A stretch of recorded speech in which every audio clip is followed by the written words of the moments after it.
Okay, so here's a quick rundown of the key points from Quiz 5.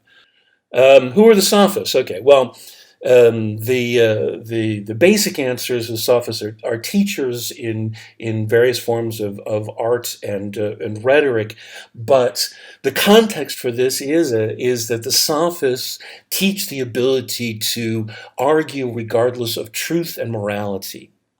And this is exactly why they become the focus of hatred for Aristophanes in the Clouds, who targets the Sophists as being detrimental and perilous to Athens itself. And Plato, who is the student of the real Socrates, Socrates, the real Socrates, and Plato both believe in absolute truth. They believe in piesis, the idea that truth, justice, right and wrong is intrinsic, inherent to existence itself. It's immutable in the universe. And so to take the opposing position, as people like the Sophists do, that truth is whatever you can convince people of, right and wrong is whatever people are taught to believe, and that can change from one day to the next if you can convince them. That's the nomos point of view.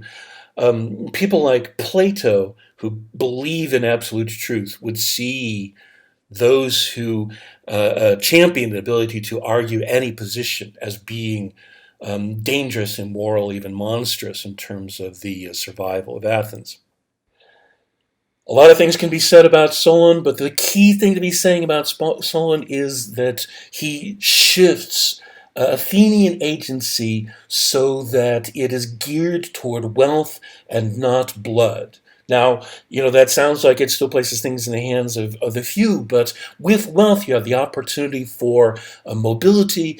You have the sense that those who are able to accumulate wealth do so because they have some kind of talent, some kind of ability, rather than just being born into a particular family. That means that some element of merit is involved. That also means that there are a number of different classes within Athenian society that can each have a kind of share of the system rather than voice and agency only belonging to the noble families at the top of Athenian society, which is the way that it was before. And so wealth, not blood, is a primary prerequisite for shifting the center of gravity in archaic Athens away from the few toward the many. It makes possible the future development of democracy. And so you have Solon creating this shift toward wealth, not blood, and then the final stage that comes after this, several decades later, is Cleisthenes' reforms which bring about actual democracy. Solon is able to accomplish this because he is trusted by the masses and by the elite. He's a voice that stands for reason, that stands for Athens. And so the other thing about Solon is he's not doing this on behalf of the poor. He's not like the tyrants, like Pisistratus, like other figures. He's not acting on behalf of the masses against the elite. He is doing this with the trust of the masses and the elite toward a stronger Athens. In terms of what's happening right now in the clouds, so this middle section of the clouds includes these discussions between Strepsiades and Socrates, and so Socrates suggests that he prevents the moon from rising so that his bills don't come due. This is, whether the character of Socrates, fake Socrates, is saying this as a joke or not. This is obviously meant to be a ridiculous suggestion. You can't alter reality in this way.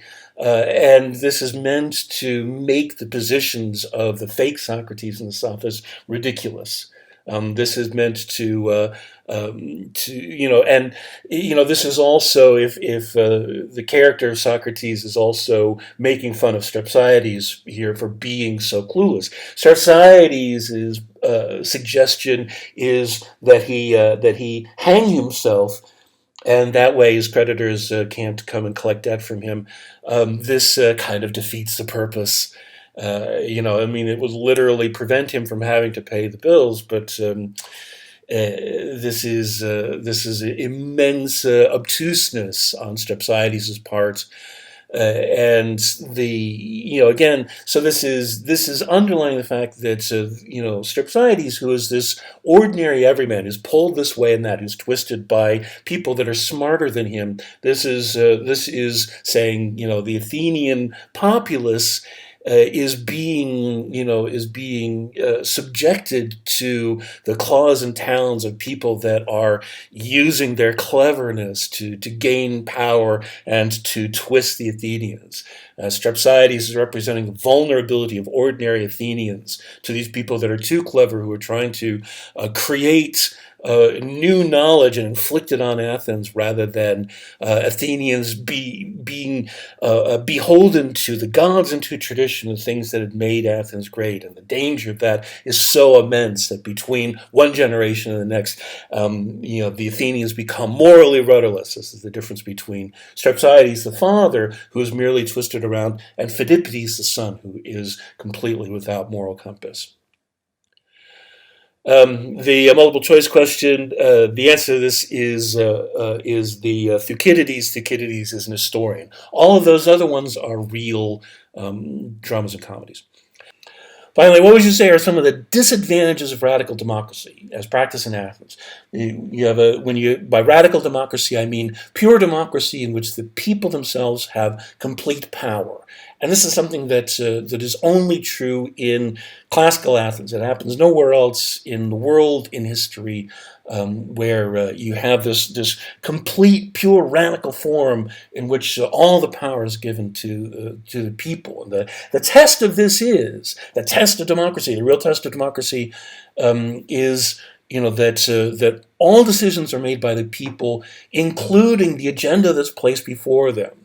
Most other cities, all the other Greek city-states, have assemblies that vote on things. But even in Athens, up until Cleisthenes' reforms, the agenda that is put before the assembly is decided by the elite. With Cleisthenes, you have the agenda is being placed by the council, the boule, which is made up of citizens chosen by lot.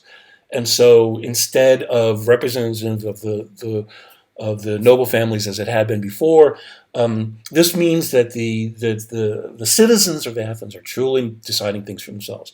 So what's the downside of that? Well, first of all, peculiar to Athens, we have the fact that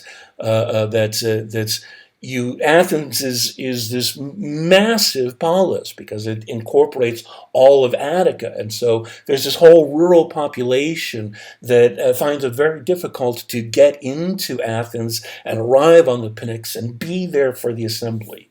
You have to actually be present, there, in the assembly space, in the Pnyx, the field right outside the confines of Athens, in order for your citizenship to mean anything. And for a lot of people in the polis of Athens, this is a day's journey away. You lose an entire day in the fields, or even if you're living in the urban areas on the coast, the assembly meets all the time, every 10 days sometimes, and losing a day in your shop, closing down your shop, having everybody go, or whatever. A lot of people can't afford to show up for the assembly, and so the assembly ends up being skewed toward the population that has the ability to actually be there for the assembly all the time. More generally, what you want to think about is, okay, you have this body of citizens that decides things by majority vote. That means that the majority interest is what prevails, and so people with minority interests are always left out of the game. This is called the tyranny of the majority, and this is something, if you take early American history, this is something that the Federalists talk about in the Federalist Papers. We have this here in classical Athens, that the majority, the people that have something in common that makes up a larger portion of the population, ends up getting their way, and the smaller group the minorities, whatever different kinds of minorities there are, have less agency, are partially disenfranchised as a result.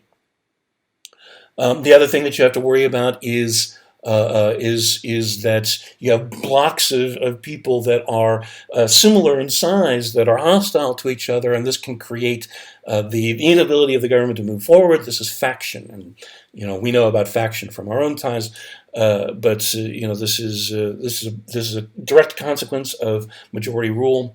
And then finally, the thing that I wanted to emphasize is demagoguery, the ability of somebody to gain power by telling the voters what they want to hear. And this is something that plays directly into the ability to speak, and therefore into the questions of sophism that are raised by clouds. And that's the end of the quiz. Please email me with any questions.